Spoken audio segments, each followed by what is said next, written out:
Hi friends, இன்றைக்கி நம்ம என்ன பார்க்க போகிறோன்னா, என்ன சமையல் பார்க்க போகிறோன்னா, முட்டை ஃப்ரை தான் பார்க்க போகிறோம் ஃப்ரெண்ட்ஸ். வாங்க என்னென்ன தேவைன்னு பார்க்கலாம். அதுக்கு தேவையான பொருட்கள்லாம் அவிச்ச முட்டை வந்து இது மாதிரி நம்ம கட் பண்ணி அவிச்சிட்டு உரிச்சிட்டு நம்ம கட் பண்ணி வச்சுக்கணும். அந்த மாதிரி அப்புறம் வந்து மிளகாத்தூள், மஞ்சள் பொடி, அப்புறம் மல்லித்தூள், அப்புறமா வந்து பெப்பர், சால்ட்டு, அப்புறம் ரெட் சில்லி, கொத்தமல்லி, கருவேப்பிலை இது ஃபைனலாக போட்டு நல்லா ஃப்ரை பண்ணிவிட்டு அவ்வளோதான் ஃபினிஷ் பண்ணிடணும் ஃப்ரெண்ட்ஸ். இப்போ அடுப்பு பற்ற வச்சுக்கலாம் ஃப்ரெண்ட்ஸ்.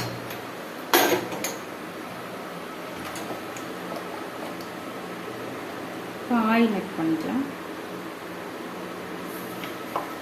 எண்ணெய் சுட்டுச்சு ஃப்ரெண்ட்ஸ். இப்போ நம்ம அவிச்சு வச்சுக்கிற முட்டையை நம்ம போட்டுக்கலாம்.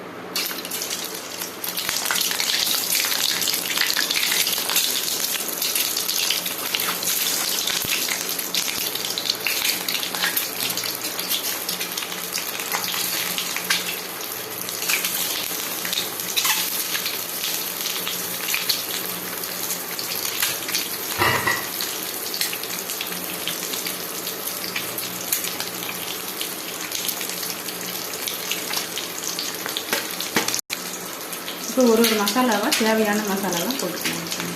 மஞ்சள் பொடி, மிளகாத்தூள், மல்லிப்பொடி, ரெட் சில்லி, அது மேலே கறி யூஸ் பண்ணி போட்டுக்கலாம் ஃப்ரெண்ட்ஸ்.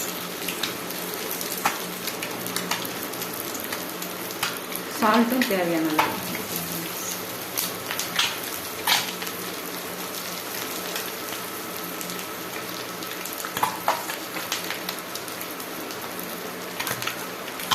ஃப்ரெண்ட்ஸ் இப்போ ரெடி ஆகிடுச்சு. இப்போ நம்ம அப்படியே ஒவ்வொன்றா மெதுவாக திருப்பி விடணும் ஃப்ரெண்ட்ஸ். அப்போ தான் அந்த மசாலாலாம் ஒன்றா எல்லாமே சேரும் ஃப்ரெண்ட்ஸ்.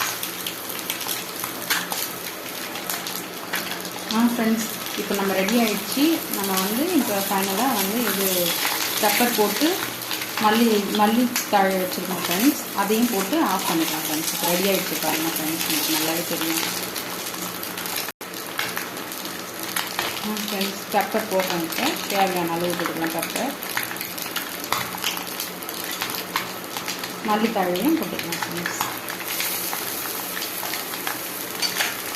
நல்லா கிண்டி வச்சுட்டு ஆஃப் பண்ணிக்கலாம் ஃப்ரெண்ட்ஸ். ஃப்ரெண்ட்ஸ் அவ்வளோதான், முடிஞ்சிச்சு ஃப்ரெண்ட்ஸ். அடுப்பு ஆஃப் பண்ணிக்கலாம் ஃப்ரெண்ட்ஸ். ஃப்ரெண்ட்ஸ் அவ்வளோதான், ரெடி ஆகிடுச்சு ஃப்ரெண்ட்ஸ். முடிஞ்சிச்சு, ஃபைனலாக முடிச்சாச்சு.